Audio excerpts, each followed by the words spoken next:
စာဖတ်ချက်မမျှဝေကြမယ့်အစီအစဉ်ကနေပြန်လည်ကြိုဆိုလိုက်ပါတယ်ခင်ဗျာဒီနေ့မှာတော့ကိုဘဝရဲ့ career တစ်ခုကိုဘယ်လိုတည်ဆောက်ကြမလဲဆိုတဲ့အကြောင်းအရာနဲ့ဆက်လင်းပြီးတော့စာဖတ်ပြပြီးတော့မှဖြစ်ပါတယ်ကျွန်တော်တို့ဟာကလေးဘဝကလေးနဲ့ဘဝမှာကိုဖြစ်ချင်တဲ့အရာတွေဆိုတာကြီးမှန်းထားတာတွေရှိပါတယ်ကျင်းနေရဆရာဝန်ကျောင်းဆရာစသဖြင့်ကိုဘဝရဲ့ career ကိုကလေးတုန်းကကလေးအတွေ့နဲ့ကျွန်တော်တို့တွေးပြီးတော့ဆုံးဖြတ်ခဲ့ပူတဲ့အရာတွေလည်းရှိတယ်ပေါ့နော်ဒါပေမဲ့ကျွန်တော်တို့တကယ်ဒီလောကတွေကိုတိုးဝင်ကြတဲ့အခါကိုယ့်ရဲ့ career ကိုတကယ်ရွေးရတော့မယ်ဆိုတော့ကျွန်တော်တို့မှာရွေးချယ်စရာတွေဟာများလာပါတယ်ခုခေတ်ရဲ့လူငယ်တစ်ယောက်အနေနဲ့ပို့ပြီးတော့ပေါ့မှကျွန်တော်တို့ career တစ်ခုကိုရွေးချယ်ဖို့အတွက်ဆိုတာခရင်လာတယ်ပေါ့နော်အင်တာနက်ရဲ့အကျိုးကျေးဇူးကြောင့်ကျွန်တော်ကအမျိုးမျိုးသောပညာရပ်တွေကိုကျွန်တော်တို့လက်ကမ်းမှာသိရှိနိုင်တယ်နားလည်နိုင်တယ်ဘယ်ဟာကိုမဆိုကျွန်တော်တို့လေ့လာနိုင်ကြပါတယ်ဒါပေမဲ့တစ်ဖက်မှာတော့ကျွန်တော်တို့ဟာတခုခုနဲ့ပတ်သက်ပြီးတော့စုံထိတက်ကြွတာနားလည်တာဆိုတာကအတော့ကိုရှားလာပါတယ်ဒါကျွန်တော်ကိုယ်တိုင်လည်းပဲခုချိန်ထိကိုယ့်ရဲ့ဘဝ career အတွက်တွားနေတဲ့တန်းကြောင်ပေါ်မှာပုံမခိုင်မာအောင်ရှောက်နေတဲ့လူငယ်တစ်ယောက်လည်းဖြစ်ပါတယ်အဲ့တော့မိတ်ဆွေတို့အနေနဲ့ရောကိုယ့်ရဲ့ career ပေါ်မှာဘယ်ရာပေါ်မှာဒီဇိုင်းမမတ်လုပ်မလဲဘယ်လိုမျိုးဒီနေ့ပတ်သက်ပြီးတော့ passion ယူမလဲဆိုတာမျိုးကိုကျွန်တော်တို့လေ့လာကြည့်လိုက်အောင်ခင်ဗျာအဲ့တော့ကျွန်တော်ဒီနေ့ကတော့ဒီကိုယ့် career ကိုယ့် passion နဲ့ပတ်သက်ပြီးတော့လေ့လာဖို့အတွက်ကျွန်တော်ရဲ့ဖတ်လိုက်တာစာအုပ်ဖြစ်တဲ့ဆရာကြီးရွှေရောင်ရေးထားတဲ့အကြံဉာဏ်ဖြင့်ကြီးပွားရေးဆိုတဲ့စာအုပ်ထဲကမှအခန်းလေးကိုဖတ်ပြပေးခြင်းပါတယ်ဒီထဲမှာဆိုလို့ရှိရင်ကျွန်တော်တို့ career နဲ့ပတ်သက်ပြီးတော့ဘယ်လိုတွေအကြံဉာဏ်တွေဘယ်လိုနည်းစနစ်တွေကိုရေးသားထားလဲဆိုတာကိုလေ့လာကြည့်လိုက်အောင်ခင်ဗျာ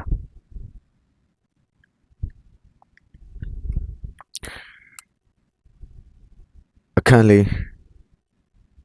ပညာရပ်တစ်ခုအောင်တက်မြောက်ခြင်းတဲ့ကြီးပွားရေးအတွက်စလူတာခြေလှမ်းလို့ရေးထားပါတယ်ပညာရှာမိရ၌ထွေဘူးတုဒရှာမိခြင်းနဲ့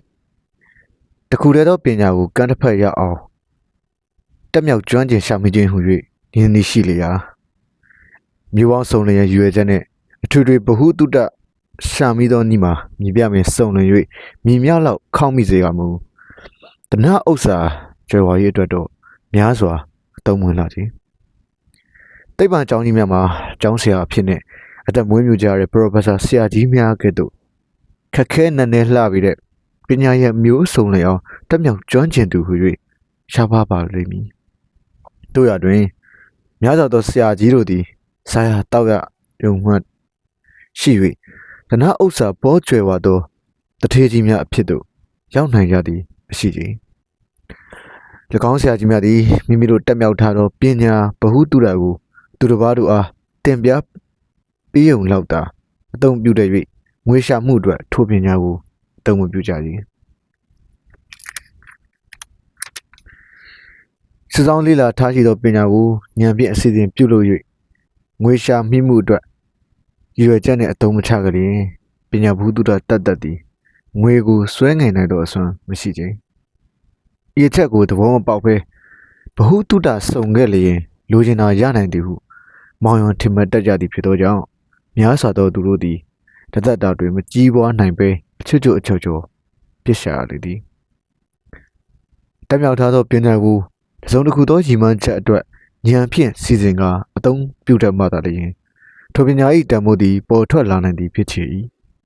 ခေတ်ကာလကျောင်းကြီးများသည်ကျောင်းသားများအားပညာဗဟုသုတရရှိစေမှုအတွက်သာလျှင်သင်ကြားပေး၍ရပြီးသောပညာကိုမိကဲ့သို့စီစဉ်၍အသုံးပြုရမည်ဟုပြတ်တမပေးကြခြင်းမှာအလွန်ရေးကြီးသောချိုးဝင်းကြရေးတစ်ခုဖြစ်ချေ၏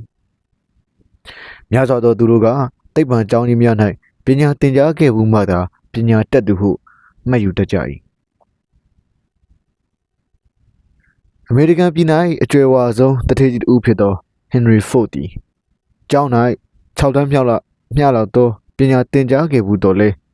တာမန်အလုပ်သမားတစ်ယောက်ဘဝမှာတထေးကြီးအဖြစ်သို့ရောက်အောင်စွမ်းဆောင်နိုင်ခဲ့လေသည်စဉ်စဉ်မှာဘုသူဒ္ဓမျိုးစုံလင်အောင်လေးလာလိုက်စားထားသောသူတစ်ယောက်ကိုပညာရှိလူစွမ်းကောင်းဟု၍ခေါ်ဆိုထိုက်သည်မဟုတ်သူတစ်ပါးတို့၏အခွင့်အရေးကိုထိခိုက်ကျူးကျော်ခြင်းမရှိစေဘဲမိမိရှိသောဉာဏ်များကိုအကျိုးအများဆုံးရှိအောင်စီစဉ်အသုံးချတတ်သောသူကိုသာလျှင်ပညာရှိလူစွမ်းကောင်းဟု၍ခေါ်ဆိုထိုက်ပေ၏ပထမကမ္ဘာစစ်ကြီးအတွင်း၌အမေရိကန်ပြည်ထုတ်သတင်းစာတစ်စောင်ကမစ္စတာဖို့အားစစ်ဖြစ်ဖို့မလိုလားသောပညာမဲ့တစ်ယောက်ဟု၍ခေါင်းကြီးပိုင်းတွင်ရေးသားဆွဆွဲခဲ့ပူရာမစ္စတာဖို့သည်ထိုသတင်းစာကိုအတရေဖြတ်မှုနှင့်တရားစွဲခဲ့ပူ၏ရုံးတော်၌စစ်ဆေးသည့်အခါ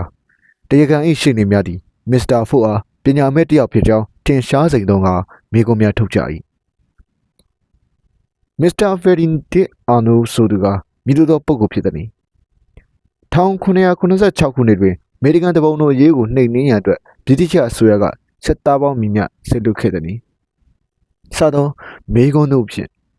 စံသက်မေးမြန်းလျာမစ္စတာဖို့သည်အပြေနိုင်ပဲရှိခဲ့၏။ရင်းကဲ့သို့ဘုသူဒ္ဓတတ်ဖြစ်သောမေကွန်းပု္ပ္ပစာပေါင်းမြောက်များစွာကိုရှင်းနေများကညံရှိသလောက်တစ်ခုပြီးတစ်ခုဆက်လက်မေးမြန်းကြလျာနောက်ဆုံး၌မစ္စတာဖို့သည်အခမ်းအနားခက်လာသည်နှင့်မေကွန်းထုတ်သောရှင်းနေအားလက်ညှိုးထိုးလျက်ပြောလိုက်သည်မှာအနေနဲ့မရှိတဲ့တင့်မေကွန်းတွေကိုကျွန်တော်ဖြေဆိုရမည်ဆိုရင်ကျွန်တော်နဲ့စပွဲ၌တက်ထားတဲ့ဆိုင်ရာခလုတ်ကိုနှိပ်လိုက်ခါများနဲ့ကျွန်တော်ရဲ့အလုံးနဲ့ပတ်သက်၍ကျွန်တော်မေးလို့သောမေကွန်းပု္ပ္ပစာတို့ကိုတော်လက်ဖြေနိုင်မဲ့သူများကျွန်တော်ငှားထားသည်ကျွန်တော်တို့သိလို့သမျှကိုသိရအောင်ဤနည်းတိုင်းစီမံထားပါလေရဲ့အရာမရောက်သောတင့်ရဲ့မေကွန်းတွေကိုဖြေဆိုရန်အတွက်ကျွန်တော်ရဲ့အုံနောက်အရှုပ်ခံပြီးအဖေကြောင့်မှတ်သားရန်လုပ်သည်သိပြရသည်ဟုတုံ့ပြန်ခြေဆူလိုက်ရကမေကွန်းထုတ်သောရှေ့နေမှာအကြက်ရိုက်သွားသည့်အပြင်နားထောင်နေသူပရိသတ်ဘောင်းတို့သည်လည်းထိုခြေဆူချက်သည်ပညာမဲ့တယောက်၏ခြေဆူချက်မဟုတ်ကြောင်းကောင်းကောင်းကြီးကျေနပ်သွားကြလေသည်အလိုရှိသောပညာကိုအလိုရှိသောအချိန်တွင်ကောက်ကငင်ကရနိုင်အောင်စီမံထား၍ထိုပညာတို့ကိုအသုံးချနိုင်အောင်နေရာတကျစီမံတတ်သောသူကိုသာလျှင်ပညာရှိဟု၍ခေါ်ဆိုထိုက်၏Henry Fordသည်ဆိုင်ရာပညာရပ်တစ်ခုတွင်ကမ်းတစ်ဖက်ရောက်တက်မြောက်ထားသူများကိုမိမိလက်အောက်တွင်လာကစားပေးထား၍ကောက်ကငင်ကအသုံးပြုခဲ့ခြင်းအပြင်အကျွယ်ဝဆုံးသောတထေးကြီးတဦးဖြစ်သူတိုင်းရောက်ခဲ့လေသည်ထိုပညာရပ်တစ်ခုစီကိုသူ၏ခေါင်းထဲ၌မှတ်သားထားရန်မလိုချင်ဤဆောင်မျိုးကိုဖတ်ရှုရန်လိုသည်ဟုတီနားလေသဖြင့်ဖတ်ရှုလျက်ရှိသူတစ်ယောက်သည်အထက်ပါတတ်သည်အတိတ်ပဲလေးနက်သောဖြစ်ကိုတီနားလေလောက်ပေမည်တင်မှထားသောငွေကိုမရမီတင်လောက်ကန်လျက်ရှိသောအလောက်ကန်နှင့်ပတ်သက်၍တီးခွင့်ရှိသည်များသောအချက်လက်တို့ကိုတစ်ဖက်ကန်းခတ်တက်မြောက်အောင်စီးပူးထားဖို့လိုပေလိမ့်မည်အလုပ်ကြီးအခြေတို့ရောက်သဖြင့်ကိုယ်တိုင်စီးပူးရန်မတက်နိုင်ခဲ့လျင်ပညာရဲ့တစ်ခုစီ၌ဘိုးဆွဲသောလူတစုရရှိစေဖို့စီမံထားရခြင်းမည်အချို့သောသူတို့သည်တိတ်မှန်ကြောင်းကြီးများ၌တင်ရသောပညာမျိုးမတက်ခဲ့ရသည့်အတွက်မိမိတို့ကိုပညာမတက်ဟုမှတ်ထင်ကအထင်အမှတ်သေးရကြလေသည်ကိုအထင်မြင်သေးမှုသည်ကိုအစွမ်းကိုယုံကြည်ခြင်းမရှိတဲ့သဖြင့်ကြီးပွားရေးတွင်အနှောက်အယှက်ကြီးဖြစ်စေရကဟင်နရီဖို့၏ပုံသက်တွေကိုကြက်ကြီးနှလုံးသွင်းကြရချေသည်ပညာကိုဝယ်လျင်ကြနိုင်ကြောင်းသိဖို့အရေးကြီး၏ပထမဦးစွာမိသည့်ပညာရမျိုးကိုမိသည့်အတွက်တင်အလိုရှိသည်ဟုတေချာစွာပိုင်းခြားဆုံးဖြတ်လေတော့တင်ကြီးမှထားသောပန်းတိုင်ကိုမျှော်ကြည့်လိုက်သည့်အခါထိုပန်းတိုင်သို့ရောက်အောင်မိသည့်ပညာရမျိုးလိုသည်ဟုဆုံးဖြတ်နိုင်ပြီလိမ့်မည်လိုအပ်သောပညာရကောင်းတစ်ခုကိုဆုံးဖြတ်ပြီးနောက်ထိုပညာရပ်ကိုရနိုင်ရန်နည်းလမ်းကိုစုံစမ်းရှာဖွေရမည်ပညာရှာမိသောနည်းလမ်းပါတစ်ကိုယ်တိုင်လက်တွေ့စီပူသောနည်းနှစ်ဘိုးဆွဲသူတစု၏အကူအညီဖြင့်စီပူသောနည်းသုံးတိတ်ပံကြောင်းကြီးများ၌စီပူသောနည်းလေးသက်ဆိုင်ရာစာအုပ်များမှစီပူသောနည်း nga sabe sayu aphin atat tin chong ma sipu to ni lo do pnya yak ko sipu bi naw man tha ya do yiwe chat atwat course yai yue si sin bi lin athong cha ya mi apho tan do yiman chat atain piet sung lyon athong cha ya ma phit naing ke lyin tho pnya di mya swa ma tan la ji tho chang chang college ကျောင်းမှာအောင်လက်မှတ်ရထားသူများသည်အထွေထွေဘုဟုတုတအတော်တန်ပြည့်စုံသူများဟူ၍သာအတိအမှတ်ပြုခြင်းခံရ၍ဝမ်ခါဝယုံလှယုံလောက်ထပ်ပူ၍များစွာသောလခမျိုးမရနိုင်ခြင်းဖြစ်လေသည်ရည်မှန်းထားသောជីវမှုအတွက်ပညာတစ်မျိုးမျိုးသည်အခါခက်သိမ်းလိုရမြဲဖြစ်ရာအထက်ပါစီပူနီတနည်းကိုသာအသုံးပြုလိုက်ပြီသည်အချို့သောသူတို့ကကျောင်းမှထွက်လာလျင်ပညာစီပူခြင်းကိစ္စကုန်ပြီဟုမှတ်တင်တတ်ကြလေမိသည့်အလောက်ကိုင်မျိုး၌ဖြစ်စေအထွတ်ထိပ်သို့ရောက်ကြသောသူဟုများတို့သည်လိုအပ်သောပညာရဲ့အမျိုးမျိုးတသက်ပတ်လုံးစီးပူး၍အားမရနိုင်သူများဖြစ်ကြောင်းသတိပြုပါလေ။ရှင်စစ်တော်ကကျောင်းများမှာတင်ပြပေးလိုက်သောပညာသည်နောင်ဆက်လက်၍လိုက်စားလေ့လာရန်အတွက်အခြေခံကလေးများသာရှိကြ၏။အတွက်အချက်ကလေးနှင့်စာရေးတဲ့ဖတ်တဲ့ယုံများနှင့်လောက်ရနိုင်သောခေတ်သည်ကုန်လွန်ခဲ့လေပြီ။လောက်ရပြန်ပါလေရင်ဝမ်ခါမဝတဝမလှတလအလုံးမျိုးလောက်သာရနိုင်ယခုခေတ်သည်တခုကောင်းပညာရက်ကိုလုံလောက်စွာတတ်သူများဖို့အလောက်ကင်ပေါ်များသောခေတ်ဖြစ်၏တာမန်ကျောင်းထွက်လက်မှတ်မျိုးနှင့်မလုံလောက်ကုသရောက်ဝင်မှုပညာလျှက်စစ်ဓာတ်ပတ်ဆိုင်ရာပညာစည်ရင်ကင်အတတ်ပညာအင်ဂျင်နီယာအတတ်ပညာသတင်းစာပညာအင်ဂျင်နီယာပညာစသောပညာရက်တစ်ခုကောင်းကိုတက်မြောက်သူတို့အတွက်လမ်းပွင့်လျက်ရှိပါသည်ကွန်မြူနတီကြီးများသည်ဒီဂရီအောင်လက်မှတ်တက်ရအောင်များနှင့်မကြည့်နဲ့ကျောင်း၌နေစဉ်ပင်ပေါင်းတင်ဆက်ဆံရေးဘက်စီမံအုပ်ချုပ်မှုတွေမှုဘက်တို့တွင်နားလေနာမည်တွင်ခဲ့သူများကိုစာမေးပွဲတွင်အမှတ်အများဆုံးရသူတို့ထက်ပုံမလိုလားလျက်ရှိကြလိမ့်မည်ထို့ကြောင့်ရှေ့လက်ကိုမြင်သောကုမ္ပဏီကြီးများသည်စာမေးပွဲတွင်အမှတ်အများဆုံးရသူများထက်အကျင့်စာရိတ္တအထူးကောင်းခြင်းကိုယ်လက်လှုပ်ရှားမှုဆိုင်ရာကစားနည်းတို့၌ခေါင်းဆောင်နိုင်ခြင်းတော်လက်ချက်ချခြင်းဥပဒေရုပ်ကောင်းခြင်းစသောအရေးချင်းမျိုးတို့ကိုပုံမူလူလာကြလေသည်တန်းကြီးပြည်ကြီးများ၌မူကားကျောင်းမှထွက်ပြီးသောအလုသမားလူကြီးများအတွက်ဆိုင်ရာပညာရပ်တစ်ခုကိုသင်ကြားနိုင်ရန်အတွက်ညာကျောင်းများဖွင့်လှစ်ထားကြသည်ဖြစ်ရာကျွန်တော်တို့တိုင်းပြည်မှာမူထိုသောအခြေအနေမျိုးရအောင်ထိုသောအခြေအနေမျိုးတို့မရောက်သေးသည်ဖြစ်၍စာပေးစာအုပ်နည်းဖြင့်သင်ပြသောကျောင်းမျိုးကိုအားထားရခြင်းမည်၎င်းကျောင်းမျိုးမှာလည်းဆိုင်ရာပညာရပ်များတွင်အလွန်ကျွမ်းကျင်သောပုဂ္ဂိုလ်များစီစဉ်ထားသည့်သင်ခန်းစာများဖြစ်သောကြောင့်ပညာစည်းပူးသူတို့အတွက်အလွန်တရာကောင်းမွန်တင်တော်လှပေသည်စာပေးစာယူနည်းဖြင့်သင်ကြားသောကျောင်းမျိုး၏ကောင်းခြင်းတရားမှာတခုသောပညာကိုသင်မာတော့မည်ဆုံးဖြတ်၍စတင်သင်ကြားမိလျင်ဆုံးအောင်သင်သည်ဖြစ်စေတဝက်တစ်ပြည့်နှင့်ရက်လူသည်ဖြစ်စေသဘောတူပြီးသောကျောင်းသားကို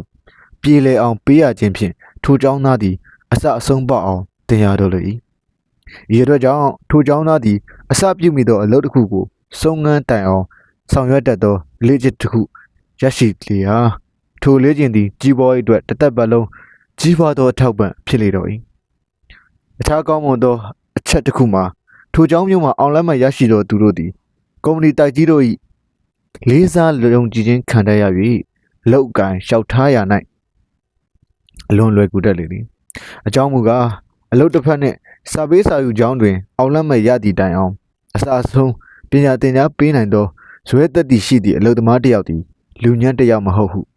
ကုမ္ပဏီတိုက်မန်နေဂျာများကရိပ်မိနားလည်ကြသောကြောင့်မည်သည်လောကကြီးပွားမှု၌ဖြေသေးမရှိသည့်ချုပ်ရင်းချက်တစ်ခုသည်က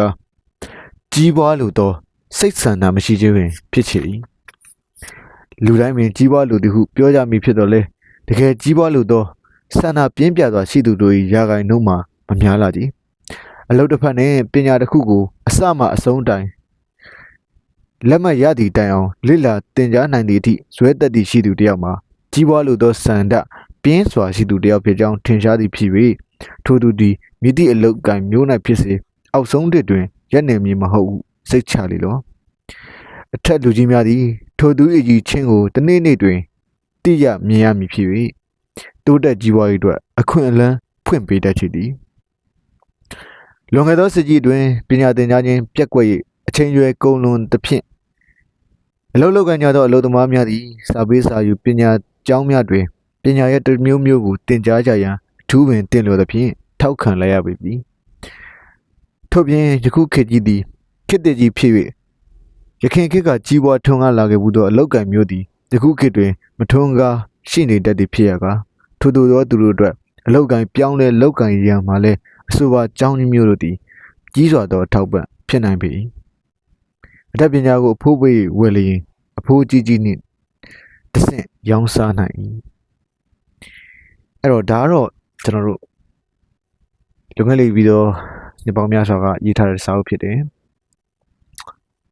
ဒါပေမဲ့ကျွန်တော်တို့အခုလက်ရှိအခြေအနေမှာဒီအခြေအနေနဲ့တူညီတဲ့ကျွန်တော်တို့လူငယ်တွေလည်းရှိတယ်အဲ့တော့ကျွန်တော်မှာတွေးကြတွေကတော့အများကြီးရလာတယ်တရားစဉ်းစားကြည့်ပါကျွန်တော်တို့ဘဝမှာကျွန်တော်တို့အလုပ်ချင်တဲ့အလုပ်တစ်ခုကိုလုပ်နေရတာဆိုရင်ကိုယ်စိတ်မပါတဲ့အရာဝါသနာမပါတဲ့အရာတစ်ခုကိုလုပ်နေရတာဟာကျွန်တော်တို့ဘဝအတွက်အလွန်ခက်ခဲတဲ့အခြေအနေတွေပဲဖြစ်ပါတယ်အဲ့တော့ကျွန်တော်တို့ဟာကိုယ့်အတွက်ကိုအကောင်းဆုံးသောလမ်းကြောင်းတစ်ခုကိုကျွန်တော်တို့ရှောက်ဖို့အတွက်ကိုယ်တိုင်ဆုံးဖြတ်ရွေးချယ်မှုတွေကျွန်တော်တို့လုပ်ရမှာဖြစ်ပါတယ်ကျွန်တော်နိုင်ငံမှာကပညာရေးနဲ့ပတ်သက်ပြီးတော့လေ့လာလို့ရမယ်ပြင်ပကျောင်းတွေလည်းရှိမယ်တဖြည်းဖြည်းအားဖြင့်တော့ကျွန်တော်တို့ရှိလာတာကိုတွေ့ရတယ်အဲ့တော့ဒီကျောင်းတွေမှာတစ်ဆင့်လဲကျွန်တော်တို့လေ့လာရတယ်လို့ကျွန်တော်တို့နိုင်ငံခြားမှာပညာနဲ့သင်နေတဲ့သူတွေအတွက်ကကျွန်တော်ဆယ်မွန်ကျောင်းတွေရှိမယ်ကျွန်တော်အသက်တင်ကျောင်းတွေပေါ့နော်ဒီဟာတွေကတစ်ဆင့်ကျွန်တော်တို့လေ့လာနေတဲ့လူငယ်တွေလည်းရှိတာကိုတွေ့ရပါတယ်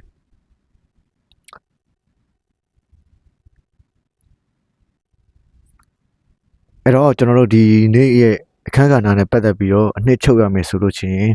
ကျွန်တော်တို့ဟာပညာရှာတဲ့နေရာမှာကိုယ့်ဘဝအတွက် career ရှာတဲ့နေရာမှာမျိုးသောအထွေထွေဗဟုသုတတွေကိုရှာမိတာထက်ကျွန်တော်တို့လုံမဲ့အရာကျွန်တော်တို့စိတ်ဝင်စားတဲ့ကျွန်တော်ဘဝအတွက် career အတွက်ရွေးချယ်ထားတဲ့ပညာရဲ့အတွက်အချိန်ပိုပြီးပေးဖို့အားစိုက်ထုတ်ဖို့လိုပါတယ်ဒါမှသာလျှင်ကျွန်တော်တို့လုပ်တဲ့လုပ်ငန်းတွေဟာပိုပြီး quality မြင့်လာပြီးတော့ပိုပြီးတော့တန်ဖိုးရှိလာမှာဖြစ်ပါတယ်ဒီလိုအပြင်ကျွန်တော်တို့လူငယ်တိုင်းဟာမိမိခြေချတဲ့နေပင်မှာအကောင်းမွန်ဆုံးအတော်ဆုံးတွေဖြစ်ပြီးတော့ကျွန်တော်တို့လူအဖွဲ့အစည်းကိုစားပြုအကျိုးပြုနိုင်မှာပဲဖြစ်ပါတယ်အဲ့ဒါကြောင့်ကျွန်တော်တို့ဒီအထွေထွေဗဟုသုတတွေဆိုတာထက်ကိုခြေချမဲ့နေပယ်တစ်ခုရဲ့ပညာရပ်တွေကိုပို့ပြီးတော့လေ့လာပါလို့တိုက်တွန်းချင်ပါတယ်ပြီးတော့ကျွန်တော်တို့ပညာလူအိုဒီမရှိဆိုတဲ့ဆိုစကားရှိတဲ့အတိုင်းပဲကျွန်တော်တို့ဒီနေပယ်မျိုးမျိုးမှာရောက်နေကြတဲ့သူတွေလည်းဖြစ်လာနိုင်ပါတယ်ဘဝအတွက်ကျွန်တော်တို့အလုပ်လုပ်နေရတဲ့သူတွေရှိတယ်ပညာသင်ရမယ့်အချိန်မှာဘဝရေးဦးစားပေးပြီးတော့လုပ်နေရတဲ့သူတွေရှိတယ်ဒီလိုလူတွေအတွက်လည်းကျွန်တော်တို့အခွင့်အရေးဆိုတာကယူတတ်ရင်ရတယ်ဆိုတဲ့အရာမျိုးကိုစဉ်းစားစီလိုပါတယ်လွယ်ကူမဲ့အရာတော့မဟုတ်ဘူးဒါပေမဲ့ကျွန်တော်တို့ရအောင်ဖန်တီးကြမယ်ဘလောက်ပဲခက်ခဲပါစေကျွန်တော်တို့မှာလိုချင်ကမတ်တစိတ်တစ်ခုတည်းနဲ့တော့မရနိုင်ကြအောင်ကျွန်တော်တို့အကုန်လုံးသိခဲ့ပြီအဲ့တော့ပိုပြင်းပြတဲ့ဆန္ဒတွေနဲ့ကျွန်တော်တို့သွားကျင်တဲ့ career ကျွန်တော်တို့သွားကျင်တဲ့ life တစ်ခုကိုအတူတူတည်ဆောက်ကြမှာပဲဖြစ်ပါတယ်အဲ့တော့ထပ်ပြီးတော့ကျွန်တော်တစ်ခါနှစ်ချုပ်ရမယ်ဆိုရင်တော့ကျွန်တော်တို့မှာဘလို့ချင်နေပဲရောက်ကျွန်တော်တို့ဖြစ်ချင်တဲ့ career တစ်ခုအတွက်ကျွန်တော်တို့မဆုံးမနစ်ကြိုးစားကြမယ်အခက်အခဲတွေကိုအတူတူရင်ဆိုင်ကြော်လွှားကြမယ်လို့ပြောရင်းနဲ့ဒီနေ့အတွက်စဖတ်ကြမယ်မျှဝေကြမယ်အစီအစဉ်ကို ဆုံးသက်ချင်ပါတယ်နောက်ထပ်ဖတ်စီခြင်းတဲ့စာအုပ်တွေကိုကျွန်တော် comment မှာမှတ်သားစေချင်ပါတယ်ပြီးတော့အကြံပြုခြင်းတွေကိုလည်းကျွန်တော်အနေနဲ့လက်ခံနေပါတယ်အားလုံးကိုသူပဲကျေးဇူးတင်ရှိပါတယ်